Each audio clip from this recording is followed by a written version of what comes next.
Hello and welcome to episode 28, version 2 of the Flight Sim Historian. For this episode, we're going to be taking another quick look at the Mitsubishi A6M Zero. The Zero is a Japanese single-engine carrier-capable fighter aircraft, first flown on the 1st of April of 1939 and introduced into service in early July of 1940. The last examples were retired from service in 1949 from Indonesia. 10,939 Zeros were produced, and they were designed by Jiro Horikoshi, who was also highly involved in the designs of other Mitsubishi aircraft, including the A5M Claude and the J2M Jack. The Zero was very lightly constructed and therefore highly maneuverable. However, it was also easily damaged and or destroyed by enemy fire due to lack of armor and self-sealing fuel tanks.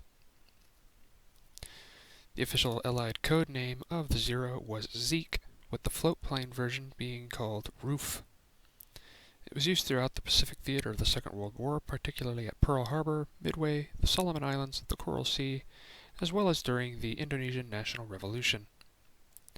Variants included the A6M1, A6M2, A6M3, A6M4, A6M5, A6M6, A6M7, and A6M8, as well as the A6M2N, which is the floatplane version. Military operators have included Taiwan, Indonesia, Thailand, and Japan. Zeros can be found on museum display in Australia, the People's Republic of China, Indonesia, Japan, New Zealand, the United Kingdom, and the U.S. states of Washington, Hawaii, Florida, California, and Ohio. They can be seen in movies such as 1969's Fire for the Glory, 2018's Unbreakable Spirit, 2011's Isoroku, 2013's The Wind Rises, 2017's Kong Skull Island, 1959's Never So Few, 1967's Japan's Longest Day, 2001's Pearl Harbor, 2014's Unbroken, and 2002's Wind Talkers. The Zero is powered by a single Nakajima Sake 14-cylinder radial piston engine with a power output of 950 horsepower. It can reach a maximum speed of 370 miles per hour or 320 knots, with a range of up to 1,927 miles and a service ceiling of 33,000 feet. It is typically armed with a pair of 7.7mm machine guns and a pair of 20mm cannons. It could also carry either two 130-pound bombs, one under each wing, or a single 550-pound bomb underneath the fuselage, which in this case here is a fuel tank. What we have here is the old payware A6M5 from what used to be called Shockwave Productions, is now A2A Simulations. And it was part of the World War II Fighters pack, which also had the P-51, P-47 Spitfire Mark I, and the, the BF-109E, if I remember correctly, as well as the P-40B Warhawk. So without further ado, let's get in the cockpit and turn the sound on and get going.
touchy. Well, folks, that concludes episode number 28, version 2 of the Flight Sim Historian, featuring the Mitsubishi A6M Zero.